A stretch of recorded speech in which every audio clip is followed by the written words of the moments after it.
सायते फसल गुल है जवानी, क्यों न जिसने मैं हो महवशा हो। आकबत के अजाबों का रोना इन मुबारक महीनों में क्यों हो। भक्ति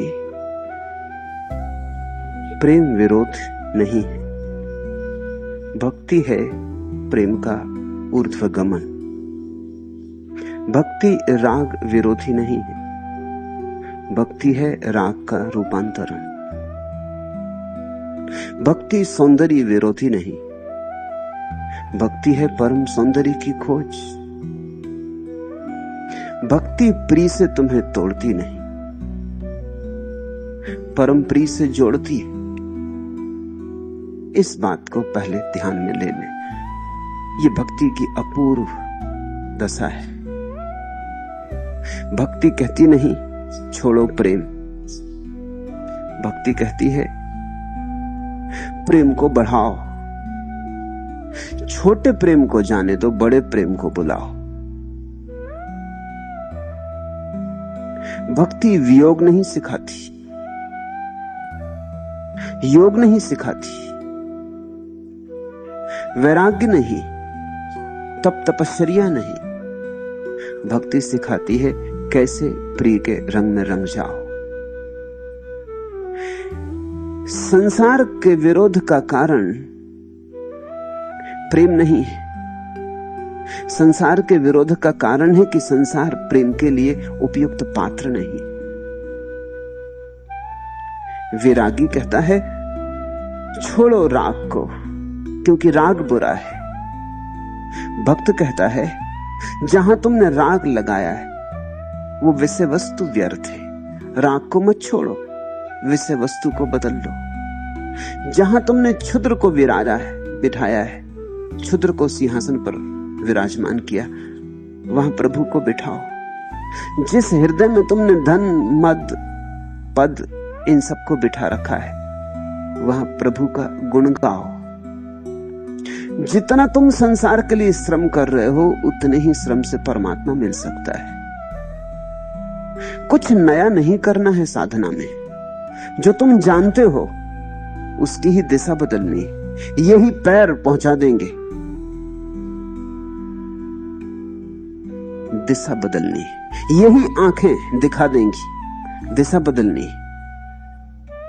यही तुम परमात्मा में प्रविष्ट हो जाओगे, परमात्मा के आलिंगन को उपलब्ध हो जाओगे। जरा भी तुम में कमी नहीं है,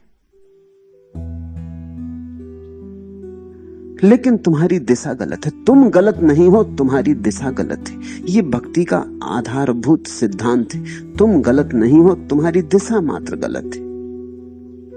तुम्हें नहीं बदलना है, सिर्फ दिशा को बदल लेना है। तुम चले हो जिस तरफ, जो तुम पाने चले हो वो तो ठीक ही है, लेकिन जिस तरफ तुम चले हो वहां वह पाया न जा सकेगा। जैसे कोई आदमी चला, नदी जाना चाहता था और बाजार की तरफ चला, चल रहा है, ये भी ठीक है। नदी पहुंचना चाहता है, ये भी ठीक है। प्यासा है तो नदी पहुंचना चाहता है, लेकिन चल पड़ा है बाजार की तरफ। पैर भी ठीक है, चलना भी ठीक है, प्यास भी ठीक है, पानी की तलाश भी ठीक है, लेकिन जरा राह गलत चुन ली, दिशा गलत चुन ली, नदी की तरफ चले। तो भक्ति तुम्हारी सारी सांसारिकता को परमात्मा में नियोजित कर देती। ये भक्ति की बड़ी अपूर्व कला है। ज्ञानी तोड़ता है, भक्त तोड़ता ही नहीं। ज्ञानी काटता है, भक्त काटता ही नहीं। ज्ञानी के लिए बड़ा संघर्ष, भक्त के लिए सिर्फ समर्पण।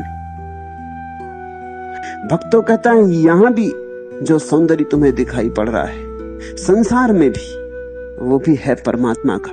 तुम जिस दिन पहचानोगे उस दिन जानोगे। यहां भी जो वसंत आता है वो भी उसकी प्रार्थना का क्षण है। जब तुम्हारे भीतर, तुम्हारे खून में जीवन ऊर्जा तूफान उठाती है, ये भी उसी का तूफान है। सब उसका है, उसी की तरफ बहने लगे, स्रोत की तरफ जाने लगे तो ठीक हो जाएगा। आज के पलटू के पद बहुत सोचने समझने जैसे, भक्ति की आधारशिलाएं उनमें।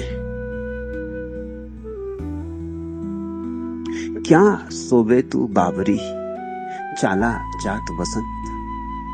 ये जीवन तो वसंत की बेला है, ये जीवन तो वसंत की ऋतु है। देखते हो जीवन की कोई निंदा नहीं, ये जीवन तो वसंत है, ये तो अहोभाग्य है। और तुम सोए सोए बिताए दे रहे हो। वसंत आ गया, फूल खिल गए, पक्षी गीत गा रहे हैं, मोर नाच रहे हैं, सारा जगत उल्लास से भरा है, और तुम सोए सोए बिता दोगे। तुम मूर्छित ही बने रहोगे।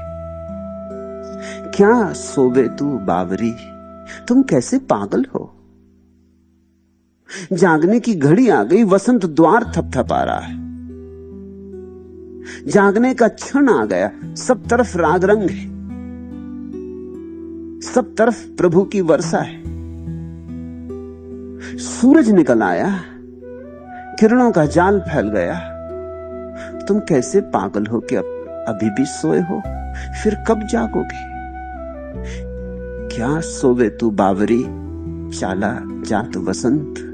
चाला जात वसंत कंतना घर में आए। प्यारे को तूने खोजा ही नहीं, प्यारे को घर भी ना बुलाया, प्यारे को पाती भी ना लिखी, निमंत्रण भी नहीं भेजा है। और ये वसंत के जाने के क्षण करीब आने लगे। ये जीवन अभी है, अभी खो जाएगा। ये जीवन सदा तो नहीं रहेगा, आता है चला जाता है, क्षण भंगुर है। ये जो क्षण भंगुर जीवन है, इसे प्रभु की पुकार बना लो। अगर ये प्रभु की पुकार बन जाए और प्रभु की तरफ यात्रा शुरू हो जाए, तो तुम ऐसे वसंत में पहुंच जाओगे जो आता है फिर जाता नहीं। ये वसंत तो आता है जाता है। इस जीवन का वसंत तो बनता है मिटता है, लेकिन एक और भी वसंत है, प्रभु में डूब जाने का। वहां फिर फूल सदा ही खिलते, वहां सनातन के फूल खिलते। एस धम्मो सनातनो, जिसको बुद्ध कहते हैं शाश्वत सनातन, जो कभी नहीं मुरझाता, उसके फूल खिलते, उस धर्म के फूल खिलते। यहां तो निश्चित ही समय के जगत में, समय की व्यवस्था में जो भी पैदा होता मर जाता। वसंत भी आया और गया। आया भी नहीं कि जाने की तैयारी शुरू हो जाती। सुबह हुई और सांझ होने लगी, जन्म हुआ और मृत्यु होने लगी। मिले नहीं कि बिछुड़ने की घड़ी आने लगी। ये वसंत तो थोड़ी देर को है, ये द्वार जरा सी देर को खुलता है, लेकिन इस द्वार का जो सदुपयोग कर ले तो वो परम वसंत को उपलब्ध हो जाए।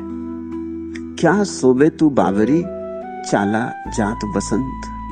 चाला जात वसंत कंतना घर में आए, और भी प्रेमी के बिना ही तुझे रहना पड़ रहा है। स्वामी से मिलन ही ना हुआ, मालिक से कोई संबंध ही ना जुड़ा। साहिब को कब पुकारोगे। उसी परम प्यारे के मिल जाने पर तृप्ति है। यहां भी तुम जो खोज रहे हो, खोज तो उसी को रहे हो। पत्नी में खोजते हो, पति में खोजते हो, कभी सोचा है किसे खोजते हो। ये किसकी खोज चल रही, पति में, पत्नी में, बेटे में, बेटी में, मित्रों में, संबंधों में, परिजनों में, किसकी खोज चल रही। और तुमने ये भी नहीं सोचा, कभी इसकी जांच परख भी नहीं की कि हर बार खोज व्यर्थ हो जाती, हर बार विषाद हाथ लगता है, विफलता हाथ लगती। पत्नी में खोजो, पति में खोजो, तुम जिसे खोज रहे हो वो इतना बड़ा है कि कोई पत्नी उसे तुम्हें न दे पाएगी, और तब तुम अंततः नाराज होगे गरीब पत्नी पर। उसका कोई कसूर भी ना था, तुम्हारी मांग बड़ी थी। घड़े में सागर खोजने चले थे, घड़े का क्या कसूर। पति में परमात्मा को खोजने चले थे, नहीं मिला पति में परमात्मा, तो क्या कसूर पति का। फिर नाराजगी पति पर आती। तुमने देखा पति पत्नी एक दूसरे पर बड़े क्रुद्ध हो जाते, क्योंकि उनको लगता है धोखा दिया गया। उनको लगता है जो प्रलोभन हमें दिया गया था, जो देने का आश्वासन दिया गया था, वो पूरा नहीं किया गया। उन्हें शिकायत होती, चाहे शिकायत साफ साफ ना हो, लेकिन पति पत्नी का मन एक दूसरे के प्रति तख्तता से भरता जाता, कड़वाहट से भर जाता। कारण समझना, कारण बड़ा धार्मिक है। कारण यही है कि पत्नी ने जिससे प्रेम किया था, सोचा था उसमें परमात्मा मिलेगा, मिला एक साधारण आदमी, क्षुद्र वासनाओं से भरा, क्षुद्र सीमाओं से घिरा। सोचा था असीम से दोस्ती होगी, सोचा था मंदिर मिल जाएगा, मिला घर, मंदिर नहीं मिला। घर वाली बन गई, घर वाले मिल गए, लेकिन मंदिर नहीं मिला। और आकांक्षा मन की थी, प्यास तो मन की एक ही है, मंदिर के लिए। शाश्वत को चाहा था, ये क्षणभंगुर मिला, ये अभी है अभी चला। तुमने जिस पत्नी को प्रेम किया था, जिस प्रेयसी को प्रेम किया था, सोचा था इसमें सौंदर्य, परम सौंदर्य मिल जाएगा, तुम तृप्त हो जाओगे, तुम्हारा दिल भर जाएगा। लेकिन धीरे धीरे ये सौंदर्य चला और दिल भरा नहीं। दिल भरने की तो बात दूर रहे, धीरे धीरे ये सौंदर्य, अब सौंदर्य भी दिखाई नहीं पड़ता। जिसको फूल समझ के करीब आए थे, उसमें बहुत कांटे मिले। मन तिक्त होने लगा, मन कड़वाहट से भर गया, मन विरोध से भर गया। तुम सोचते हो पत्नी धोखा दे गई, ये सुंदर थी नहीं, इसने दिखावा किया। पत्नी सोचती तुम धोखा दे गए, तुम ऐसे विराट थे नहीं जैसा तुमने दिखावा किया था। किसी ने दिखावा नहीं किया था, तुम्हारी आकांक्षा परमात्मा को खोजने की।